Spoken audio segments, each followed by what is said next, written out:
Ang dami sa lahat po ng bumati sa aking bonggang-bonggang happy birthday. Thank you. Hindi ko man kayo papasalamatan isa-isa, but from the bottom of my heart, thank you very much. Siyempre, ang ating first honor dito sa ating YouTube, si Jean Phoenix. Hi, Jean Phoenix, si Virana Live Studio. At siyempre, si Mary Antronic ay excited na. Si Linda Timonera ay excited na rin. Okay mga palanggas, since binuhay ng mga buwaka ng Genimes na PCO na sila, bagong PCO na si Cesar Chavez, itong Pulboronic Video and Vera Files, edi buhayin natin ang bonggang-bongga. Tandaan ninyo sa lahat ng mga sinabi ko sa inyo, mga puting ahas, na yang si Cesar Chavez ay magiging kapalit ni Cheloy Garafil, ay nagkatotoo. December of last year, sinabi ko yan sa inyo. Kaya wala namang kamintis-mintis ang ating mga balita. Okay, so thank you sa lahat. Sa mga pagkababayan, paano mo paniniwalaan si Cesar Chavez ng presidential communication bago ang lahat dahil siya ay nagpakalat ng fake news? Tignan natin ang kanyang fake news at yan naman ay available all over the internet. Ikaw, Jutang Genuines, na Cesar Chavez na, ayan, yung mukha mong mukhang bayaran ng bayaran ka talaga ng taong bayan dahil sa taong bayan ka sumisweldong, buha ka ng ina ka. Okay? So, kung matatandaan mo, PCO, okay, PCO Secretary Cesar Chavez, na nag-share ka ng kapike-pike ang dokumento, noong December 21, 2023. Ayan, inulat yan ng mga kaalyado ninyong ABS-CBN at iba pa. Basahin ko lang mga kababayan dahil actually sabik na sabik ako makaulayaw kayo. Makaulayaw tayo. I really miss you guys. Alam nyo yung last vlog natin, pabulong-bulong ako. Actually, nasa Las Vegas, Nevada ako noon. Nasa bahay ng kaibigan ko. Oh, I would like to thank Ron T., Doc Joey, grabe ang talagang pinaganda nila sa akin. Sobrang thankful ako, may mga kaibigan akong handang makipag-boltsakan para kay Maharlika. Thank you, and the rest of the gang, Sandra Gombok, so pinangalanan ko na sila lahat. Thank you so much. Okay, balikan natin itong si PCO, Cesar Chavez. Ikaw baka ng Genemis ka, mas marami ka pang uban sa akin. Ito yung jutang ginasngipin mo, hindi mo pa jayos. Okay, nagpakalat ka ng kapike-pike ang balita. December 21, okay, publish ito, December 21 ng ABS-CBN. Ang title, Palace Official Apologizes for Sharing Fake Document on Social Media. So, ikaw nag-apologize ka. Ako, hindi ako nag-apologize ng kahit kanino na nag-share ako ng kapike-pike ang kung ano mang kapike-pikean. Dahil wala tayo senior na kapike-pikean dito, kundi lahat ay genuine. Kung nagbigay man ako ng apology sa mga kababayan, yung pagka-damay ko sa kanila sa pambubudol ng amo mong Pulboronic Addictus Benedictus na si Marcos Bangag Jr. Akala nyo porket birthday ko akala nyo hindi ko kayo naiisip sa kababuyan nyo? Wala lang akong time kayong boljakin dahil nagsasaya ako sa barko, nagsaya ako sa Catalina, sa Mexico, at sa Las Vegas, Nevada. Ngayon, back to normal na ako, mga buwaka ng Genemis ninyo. Okay, eto. Ikaw ano sabi mo dito? Nag-apologize ka. Sabi ng ABS-CBN, nakaalyado ninyo, okay, Presidential Assistant for Strategic Communication, Cesar Chavez apologized Thursday for sharing a fake palace document on social media. Imagine mo, inamin mong buwaka ng Genemis ka na nagpakalat ka ng dokumento noong December of 2023. So, sino ngayon ang prone o sino ngayon ang may dugong nagpapakalat ng fake news? Ikaw, dahil inamin mo na jutang Genemis ka na nagpakalat ka ng peking video. Ang sabi dito sa balita, Chavez earlier posted on Facebook page the fake proclamation number 427, which supposed declared December 22, Friday, a special half-working day. Ayan, nag-post ka ng peke-pekean kasi vangag ka, katulad ng vangag mong amo. Then sabi dito, some media outlets, as well as number of government offices took the palace officials' post as confirmation of legitimacy of the document and posted it on their own page as well. So nagdamay-damay kayo sa inyong pag-share ng kapiki-piki ang dokumento. Alright. So sabi dito mga palangga, okay,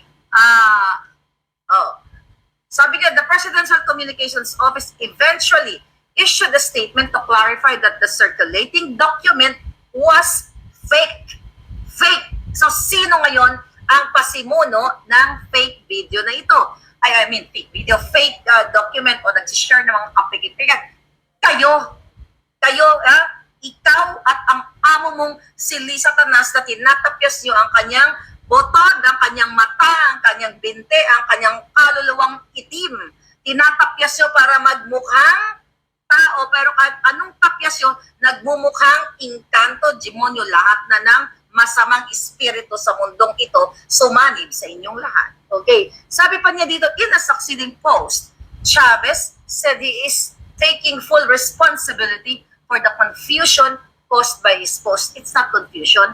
For responsibility for your fake news. Kapiki-piki yan. Sabi dito sa balita, as he admitted that he failed to verify the document before he shared in social media. Imagine ninyo mga palangga, binabudgetan ng billion-billion and now they have 2.2 billion budget na hindi na, wala nang mga interrogasyon, wala nang deliberasyon, binigay kaagad ng tambalos-los Congress at ang buwaka ng Ginimes na kasabwat nila. Diba? Sa kabila ng multi-billion budget nila in the past and now for 2025, mga kababayan, wala silang time na mag-validate o mag-verify kung fake news ang ipinakalat ng buwaka ng inaka na Cesar Chavez dyan sa PCO. O sabi nga dito, sabi mo sa post mo, apologies. Ganon na lang yon. Pag nagpasakalat kayo ng fake news, mag-apologize kayo kasi bangag kayo. O, sabi mo dito, I posted the content that was not first verified by me. O, di gago ka. O, for the conclusion, the blame should be on me. I take full responsibility for this, he said. Kasi manang-mana ka sa amo mong nag-vac at dictos benedictos ang amo mo na lango sa pulburon video. Mamaya ka sa akin. Okay? The PCO has yet to answer queries to whether Chavez will face sanctions for sharing fake news. Sabi ng ABS-CBN, the Presidential Communication has yet to answer queries as to whether Chavez will face sanctions for sharing fake news. Question, mga kababayan kong palangga. Ano ang ginawa ni Bangag Jr.? That time ay hindi pa siya secretary ng PCO. Sa kabila ng kaputahan ni Chavez sa pag-share ng fake news, ay inappoint pa siya as secretary of Presidential Communications Office. Sino ang fake news, Chavez? Ikaw, remember?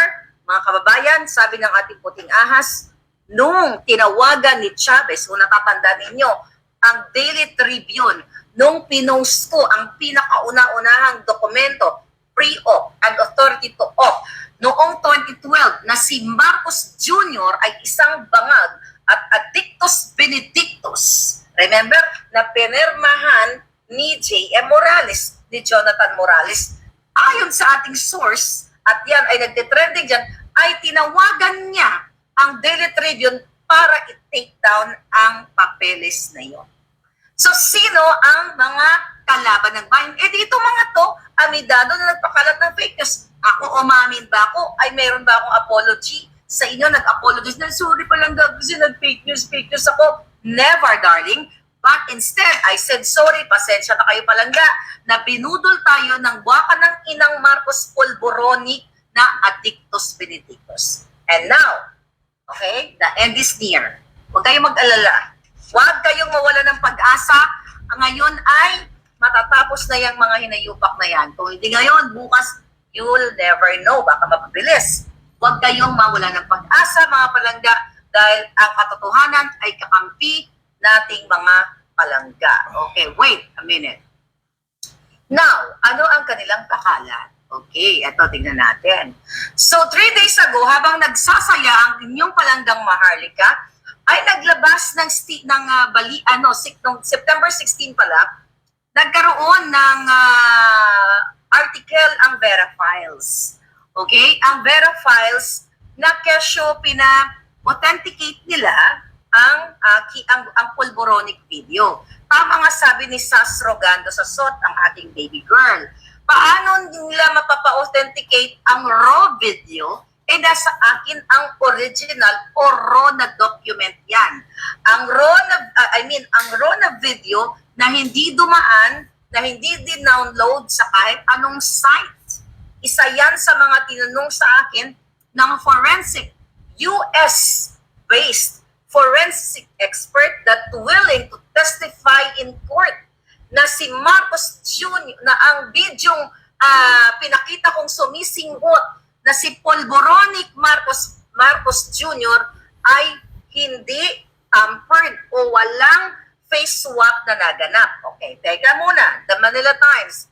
Punta tayo kay Manila Times. Ang sabi ni Manila Times, okay, bago ko basahin ng Manila Times, imagine nyo mga palangga, July of 2021, from after 2 months, July, August, September, ko sinier, okay, ang video sa inyo na nagba-viral hanggang ngayon na multi-million, isa 18 million, 20 sa plus million, okay, na si Marcos Jr. ay sumisingot ang buwaka ng ina niya. Ngayon, eto yon mga palangga.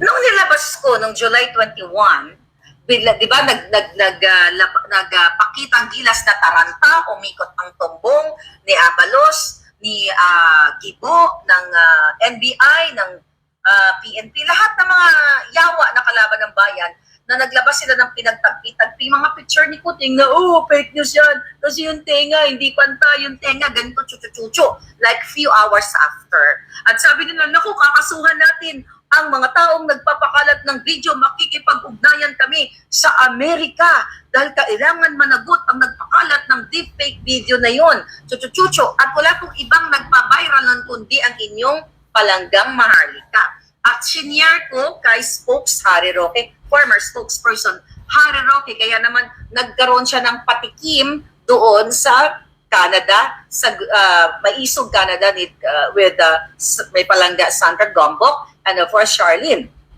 Ngayon, mga palangga, ano ang eksena ngayon? Nagyabang ang mga yawa, ang mga lamang lupa. Nagyabang ang mga lamang lupa na mga kadiliman na kakasuhan kasuhan si Maharlika at makikipag-ugnayan ang mga buwaka ng ina sa Amerika. It's been 2 months na, mga julul. Ba't may heart yan? May nag-happy birthday. Bakit ganun yung isang phone? May nag-happy birthday. Okay? It's been 2 months. Tinakot-takot niyo ako. At tinakot-takot niyo yung mga nag-share na almost, I may say, maybe across social media, from TikTok, lahat ng pwedeng social media makita nyo, baka umabot na nga ng 100 million yun eh. Kasi yung dalawang nag-post nun, sila Chris Lam at si Rob, di ba? Talagang 18 million yung isa, 20 something million yung isa, 50 million na yun. Wala pa yung mga kinuha-kuha sa TikTok o mga, kinatukat ng mga palangga ko dyan o reshare. Okay, mga kababayan, bakit after 2 months pa nila katuwang ang Vera Files na pina-authenticate daw nila dito sa particular o specific na app na ito or website na ito. Mamaya malalaman ninyo kung gaano kasinungaling, kung gaano katalagang nuknukan ng mga kadiliman itong mga tao ito. Alright, sabi ng The Manila Times, Palas, sabi niya, video of Marcos using drugs, fake. Okay, basahin natin. Sabi ng balita, Malacanang said, digital media experts have found that the viral video showing a man looking like President Ferdinand Marcos Jr. using pulburon had been fake. Okay? So, pineke daw. This article was dated September 23 of 2024. O, 2 days ago, hapon dyan. Okay. Presidential Communications Office Secretary Cesar Chavez, yung nagpakalat, yung umamin na nagpakalat ng fake news ang gonggong, over the weekend that artificial intelligence experts from Deepfake Analysis Unit or DAU, which is part of the India-based Misinformation Combat Alliance, found the video to have been extensively manipulated to make it appear that the man in the video was the president. Ang tanong ko sa mga kadyutahan na ito, bakit India-based? Di ba kaalyado nyo kaming mga Amerikano? At di ba tinakot-takot nyo ako, na hindi naman ako natakot, pagpipitikin ko pa mga itlog nyo, lalo ka nag-ibo, na makikipag-ugnayan kayo sa Amerika para pagparnagutin ang nagpakalat ng deepfake video. Eh bakit kayo napunta sa India? Bakit? May kasabwat ba si Lisa Tanas doon sa India? Alam niyo naman na si Lisa Tanas ay mga kasabwat sa kanyang mga kahindik-hindik na kabalbalan. O, wag na tayong lumayo. Si Amit Chandiramani na nahulihan ng Papa Jarbog. Ang pabang-bang-bang, di ba? May article yan. Okay? Na ayon sa ating source, tinawag ko pa yan, di ba, sa PNP, na tumawag silang dito sa PNP para arborin at huwag saktan si Amit Chandiramani na nahulihan ng pabang-bang-bang o pwedeng pang-distract sa buong Pilipinas. Remember that vlog? Inamin yan mismo at may ebidensya ako dyan just in case they pursue the case. Okay? Ang sinasabi ko dito, mga palangga, yung koneksyon ni Lisa Tanas sa mga India. Kumar. Diba? Si Kumar. James Kumar na ayon kay Picoy. Okay? Na nagkumausap kay Agent Morales na huwag ka na mag-ano. Pare, baka papatayin yan. Pare, baka maka-aksidente yan. Pare, pwedeng atakihin yan. Alam mo naman ngayon, pwedeng atakihin, di ba? O pwedeng ma-aksidente. Yun ay utos ni Kumar at ni Lisa Tanas doon sa kay Picoy at doon sa sa video na ni-release ni Agent Morales. Remember that? So, Indian yon. So, baka naman itong pinag-authenticate nila, ay baka may ugnayan. Diba? Alam niyo naman itong si Lisa Tanas, kaya yan magpapatay, kaya niya manakot, lahat yung kasamaan, kidnapper, lahat yung gaganyan at si Marcos Jr., lahat ng kababuyan na ginagawa, kumpleto yan. Sabi ko nga, rolled into one. Ang mga sungay nila, abot sa kipay ni Lisa. Now, balik tayo sa binabasa ko, mga palangga. Alright, balik tayo. Sana yun, ang binabasa ko. Alright. So ngayon, ang sabi dito, balikan natin, ang sabi ng The Manila Times report, the Presidential Communications, ayun, nabasa ko na to. Ang sabi dito, the video was released, yes, in July, during a gathering of Filipinos in Los Angeles, California, ahead of Marcos' third State of the Nation. Remember that State of the Nation na sinabi ni Bangag Jr., meron tayong 5,500 flood control. Talagang hindi na tayo babahain, di ba? Akala natin hindi na kayo babahain. So after 2 days, pinak-check, yun pala, walang flood control, 5,500, hanggang ngayon, hindi nila masagot at gusto nilang kalimutan ninyo. Kaya hanggang ngayon, ang mga binahan yung bahay, hindi nyo pa nalilinis, yung mga pictures, yung mga memories nyo, inanod na ng baha. Dahil sa kababuyan at kabangagan ni Marcos Jr. na sinungaling sa nuknukan ng kasinungalingan. Now, balik tayo sa balita. Sabi dito sa The Manila Times, several government agencies such as the Department of National Defense, the DND, PNP, have previously tagged the video as fake. Yun nga, yung like few hours after, nung nataranta, umigot ang tumbong nila, ginampud-tupad ang tenga ng picture ba? O, picture yan, o DND, fake yan. Ang tenga ni Dodong, ni Bangag Jr. ay magkaiba. So, gano'n ang mga audyotahan ng mga yawa. Now, next, sabi dito sa balita, the findings of DAU was, listen to this, corroborated by Vera Files. Para hindi naman kilala ang Vera Files kung paano nuknukan ng bias siyang mga yan. Kung sino ang kanilang gustong dikitan, ay yun ang kanilang papanigan. Now here, the findings of DAU was corroborated by Vera Files, an independent and award-winning social media unit and one of the country's leading fact checkers. Wow! Papuri, di ba? Vera Paz, kailan kayo naging leading award-winning Eklabush? Oh, sabi dito, in an extensive report. Wow. In an extensive report daw, na pinublished last September 16 and written by Celine Eklabush and Brian Eklabush, the Vera Files said that it sent copies of the video to an India-based misinformation advocate. So sinend nila yung video, hindi raw video ang sinend nila. Kasi ang raw video nasa akin. Makukuha lang nila ang raw video if they filed a case against me na sinabi, pinagyabang ni Kibo, nakakasuhan namin yan. Ang nagpakalat ng video, makikipag-ugnayan kami sa dito nga sa bansa ko, sa Amerika. Eh bakit di sila nakipag-ugnayan? Bakit itong mga kaputahan na mga balita, di ba, the Vera Paz said that it sent copies of the video to an India-based misinformation advocate. Okay? The PCO, the Presidential Communications Office, added that the DAU, sabi niya dito, itong pinagsenta nila ng video na hindi naman authentic, hindi raw. Kumbaga, na hindi raw. Kasi when you say raw video, hindi siya dumaan sa downloading o process of whatever. Dinownload sa TikTok, dinownload sa Facebook, sa YouTube. Because the raw video coming from that device ay na kay Inday Maharlika. So paano kayo nagkakuha ng raw video? Unless na alam nyo at may kopya kayo, galing din doon sa source. Kaya huwag tayo maglokohan na mga hitad, mga bugo.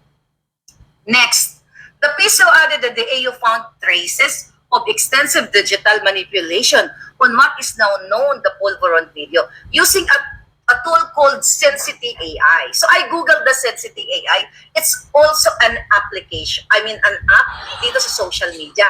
Hindi siya tao. So an app. So ang nag-authenticate sa kanila ay multo.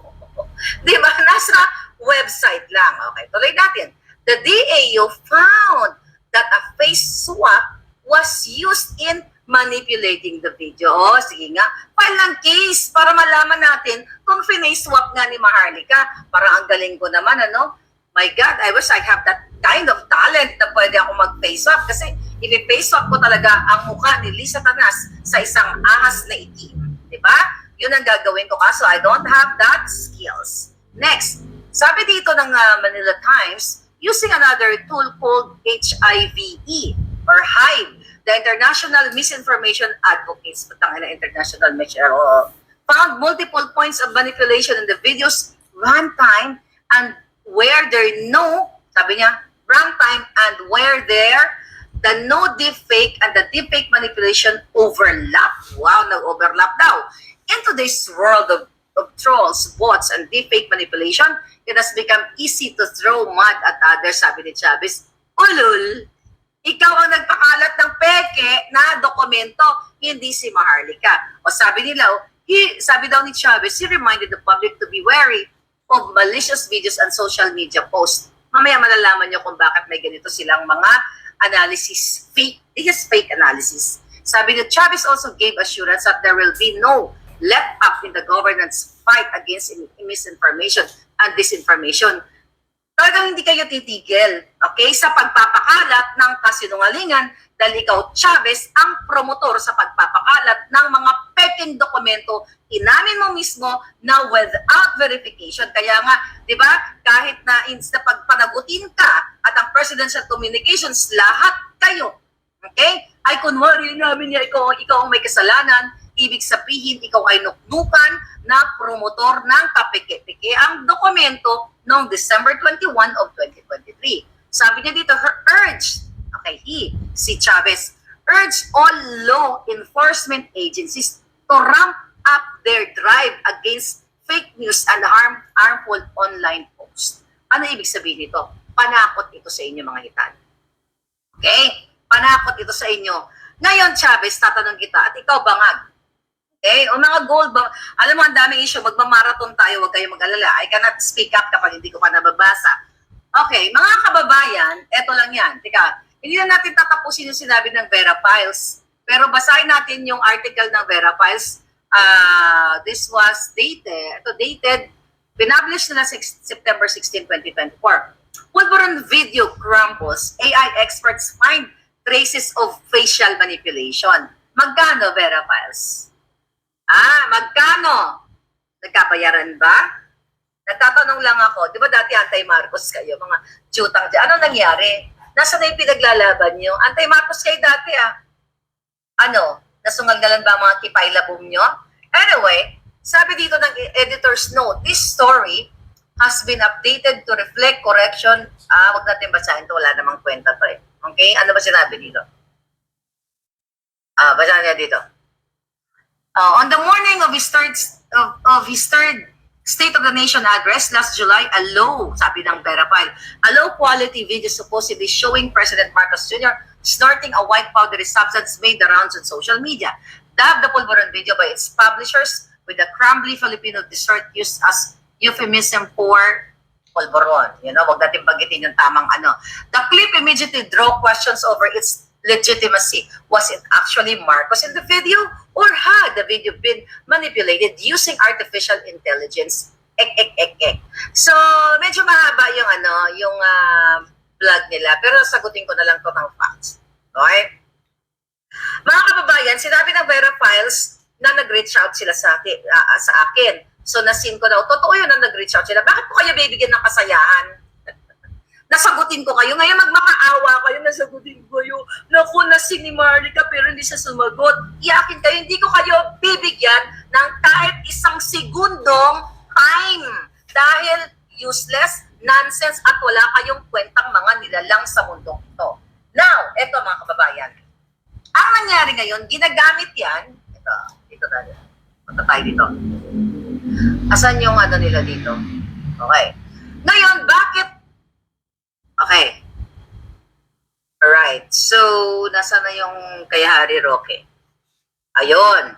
So, bakit? Ito pagdugdugdugdungin natin ang mga pangyayari, mga palangga. Kailangan yung brain natin, paandarin natin lahat. Bakit? All of a sudden, after 2 months, close to 2 months, September 16, nagkaroon ng ganitong authentication eklabush. Ang Vera Files, according to the report, na ipinorward doon sa Indiano o sa Indian DAU EC. Okay, doon nila pinorward. Tapos now, itong si Matibag ay nag-file ng disbarment case kay Harry Roque. Dahil ito daw, basahin ko muna disbarment case para magpadugtong-dugtong natin.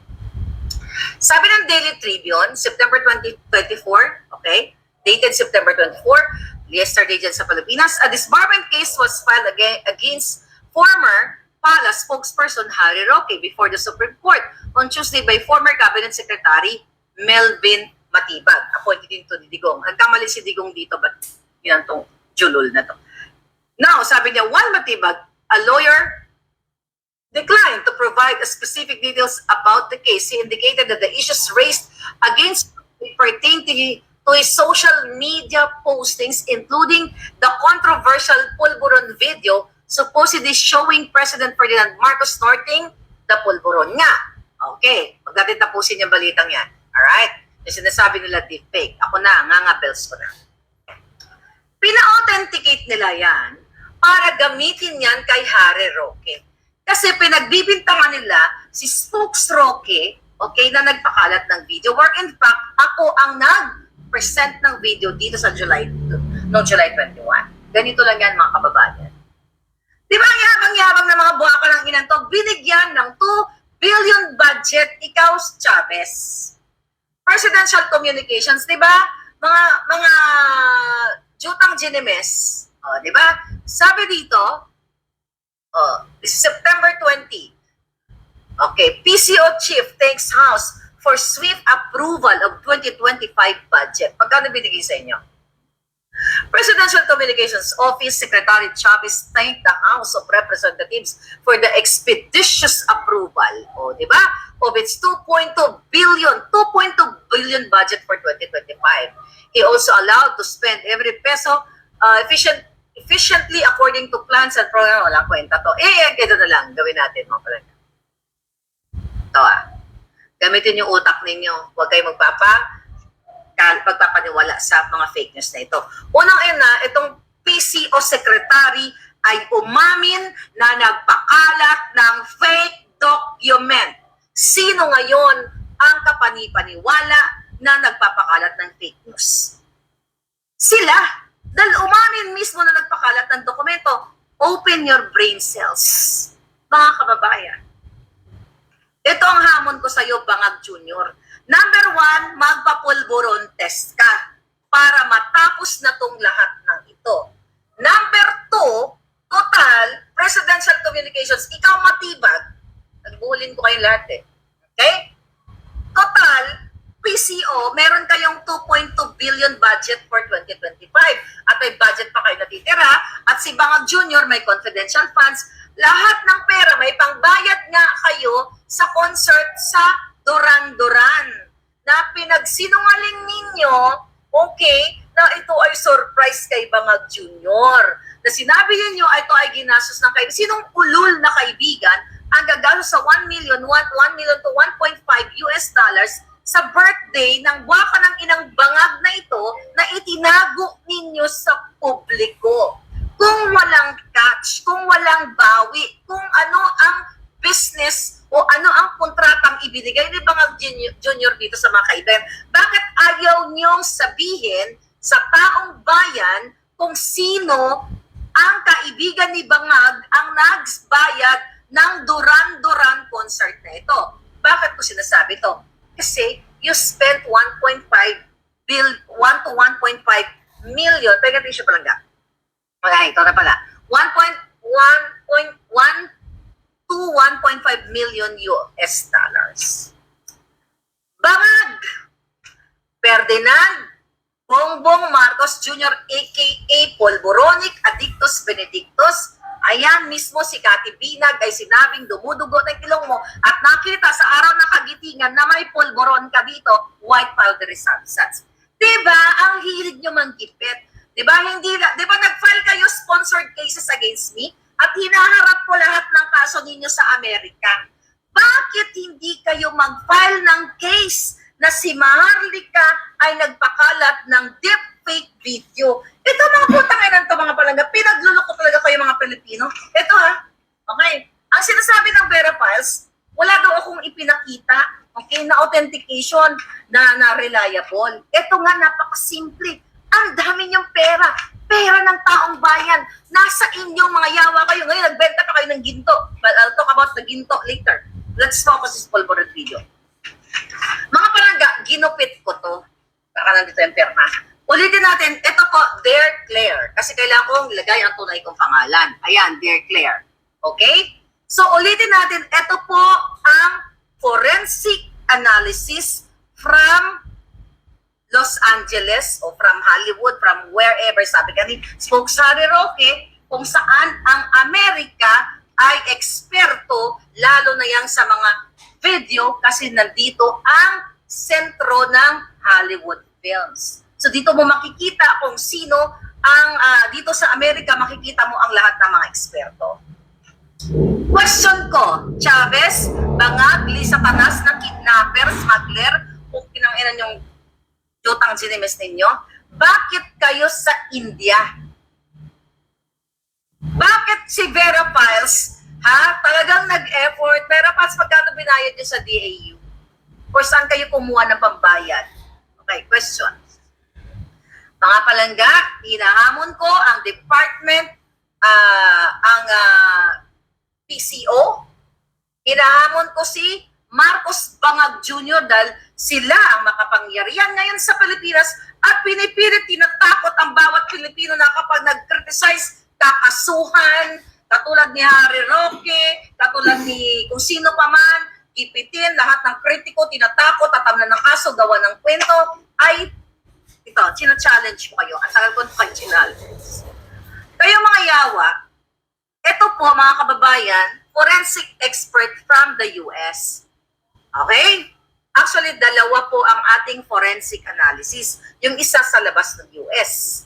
And this one, sabi ni Palangga, ni Roy, ang daming scammers sa India daw. Ulitin ko lang sa lahat ng mga nakakilala sa akin.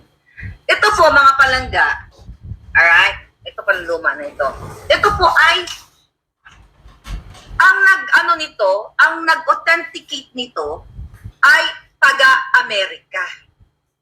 Na ang Amerika nga ay BFF ni Bangag Jr. at ni Lisa Tanas. Kami dito pinagmamalaki nila yan na sinusuportahan sila ng mga kapwa ko Amerikano o ng bansa ko. Now, okay, napakadali lang to eh. Putang ina, gusto talaga matapos tong Polvoron video. File a kiss. Inahamon ko kayo ulit. Sige, binibigyan ko kayo ng 30 minutes. Palangga, ganito lang yan. Kasi, sa korte natin, kung ako papailan nyo ng kaso, ilalabas ko yung raw video. Meaning, yung hindi na i-download sa Facebook, sa YouTube, sa TikTok. Nasa USB. Na-gets nyo? Ang hindi lang makakagets dito ay bangag, pulboronic, o addictus benedictus, yun lang ang hindi makagets.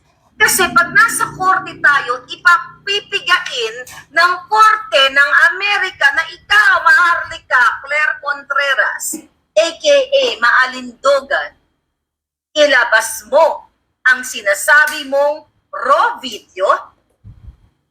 Okay? Kasi kailangan yun, ebidensya yun eh. Diba? Kasi sasabihin ko, yes, meron ako nakuhang video na authentic.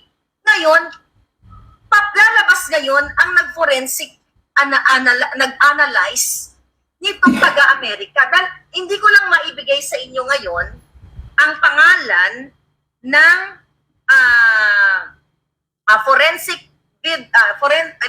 ng forensic analyst company na ito dahil sabi ko nga nag-sign ako ng agreement sa kanya not to expose yung company at yung signature niya. But I can tell the whole world kung ano ang nangyari. And sabi niya, at willing siyang mag-testify sa court the moment nakakasuhan ako ni Ferdinand Bongbong Marcos Jr. aka Polboronic Jutang Ginemes na bangag. Now, mga pamilangga, basahin ko lang for the heck. Dear Claire, ayan po yan, no? Pinutol ko lang yung pangalan ng kumpanya at pinutol ko rin dito ang, ayan, no, best regards na bonggang-bongga. Ano ang sabi dito? Dear Claire, I was asked to analyze the video file ... to assess its authentication and determine whether any signs of tampering or editing were present. The video, tao po ha, hindi lang app. Yung sa Vera Files, app ang nag-authenticate. Actually, wala silang ipinakita na pumirma. Tinignan ko, tingnan natin, double check natin. Alright? Tingnan natin kung may pinakita silang perma-perma. Okay. So yung ginamit ng Vera Files ay app. Wala pong taong pumirma sa kanilang authentication. Alright? Walang taong pumirma at ang ginamit lang nila ay, again, app. Okay. Now, tingnan natin. Wala. O sabi, okay, sabi niya dito, Dear Claire, ayan, ako ay inatasan mo na i-analyze ko ang bidyong ito para i-assess kung ito ba ay authentic at ma-determine kung may sign ba ito ng tampering o na-edit ba ito. So, ang video na ito, sabi niya, ay dumaan sa series of comprehensive analysis. So, sabi niya, kasama dito ang visual analysis na tinatawag, din yung file structure examination, at yung mga detalyadong assessment of compression artifacts. GOP structure at yung tinatawag na entropy what do you pronounce it? Entropy levels. This technique, sabi niya, itong technique na ito were employed to ensure the integrity of the video and to provide a thorough evaluation of its contents. Ito po ang nag-analyze ito eksperto. Tao, hindi app. Hindi app dyan sa, nag-download lang. Number 1, audio analysis. Ang sinabi dito, mga palangga, the video file ay, sabi niya, ang video file na pinorward mo sa akin ay mayroong video stream.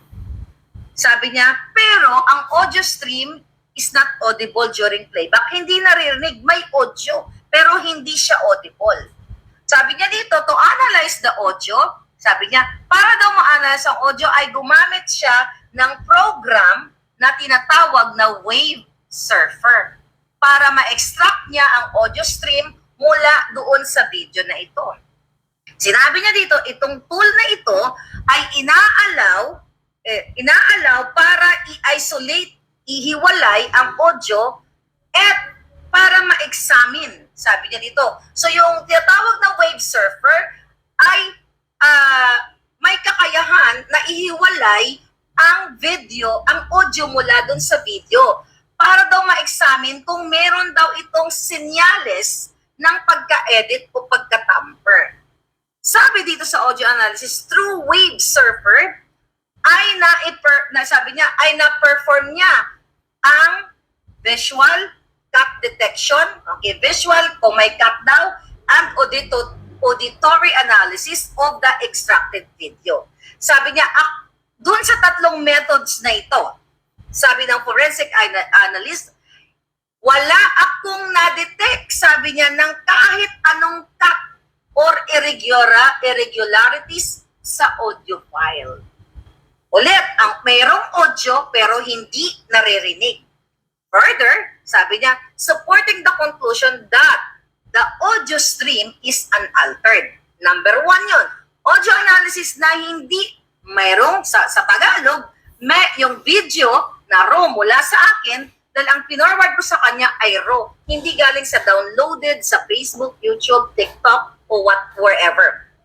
Ang sabi dito sa analysis, dito sa Amerika, na ang analyst ay willing, o forensic analyst willing to testify sa korte. Unaltered. Mga kababayan, ang pinapalabas ng putang ng gobyernong bangag na analysis nila ay hindi po galing sa forensic expert, kundi sa app na based sa India. Sino ang papaniwalaan mo? App na galing sa India o dito sa Amerika na willing humarap ang forensic expert sa korte sakaling kasuhan ni Ferdinand Marcos Jr. bangag na bangag, addictus benedictus, Polboronic, ayan, Polboronic Government 2022, sakaling mag-file siya and the Gold Government, lahat ng bangag, mag-file kayo ng case against Maharlika kung deepfake ito. Yun po ang sabi sa akin ng analyst. Kaya malakas ang loob ko hamunin ang mga bangag. Next, number 2, video analysis. Ayan yan binabasa ko. Okay, sabi dito, file structure analysis. Ito yung mga methodologies na sinasabi ng analysis. Napaulit-ulit na lang natin to, pero yung mga magagaling dyan, naintindihan itong sinasabi ko. Sabi niya, in-examine ko ang video file, ang metadata at binary data ng iyong video file na sinubmiti mo para ma-determine, sabi niya, kung mayroong third-party editing software na ginamit. Sabi niya, such software, sabi dito, itong software na ito, typically re-encodes the video after editing. So, itong methods na ito ay makikita o matitrace.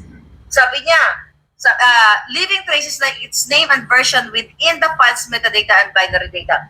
Sabi niya, makikita ang tracing dito kung altered o mayroong, kumbaga, mayroong bakas ng editing.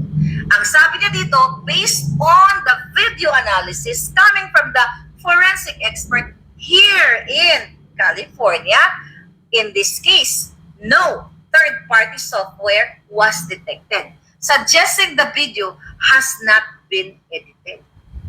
Pangalawang analysis, audio analysis, what unaltered, video analysis, video has not been edited.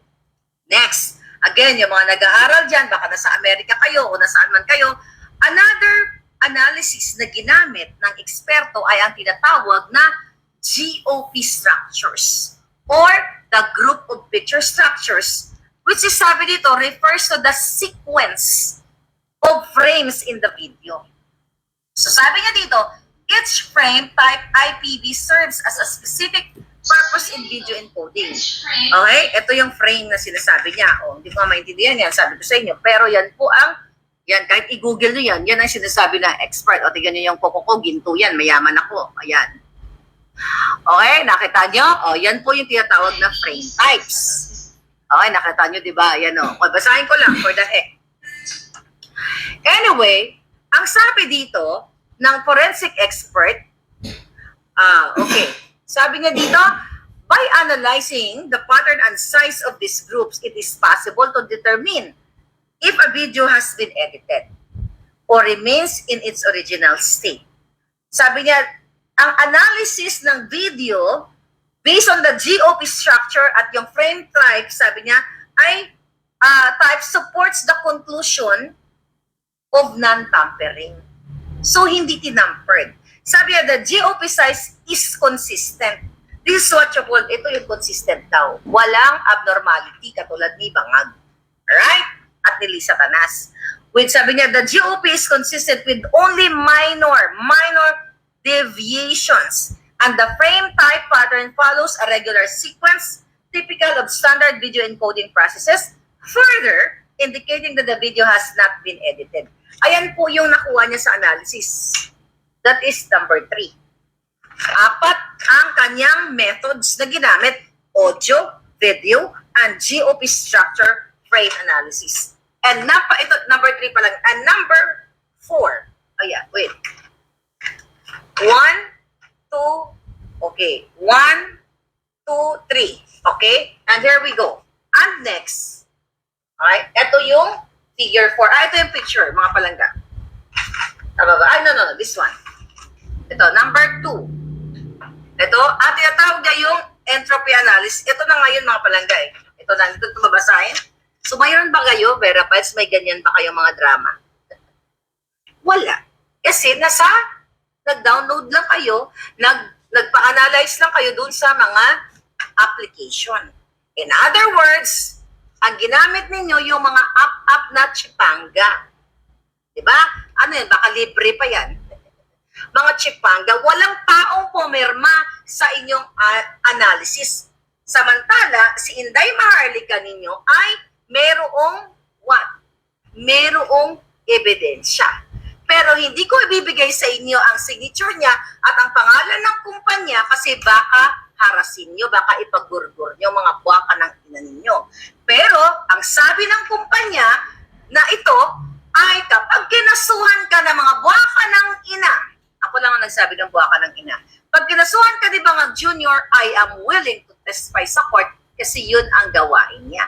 Actually, itong taong to, marami na siyang mga na-testify sa court dito sa mga issue na ito at mga politiko din from different parts of the world.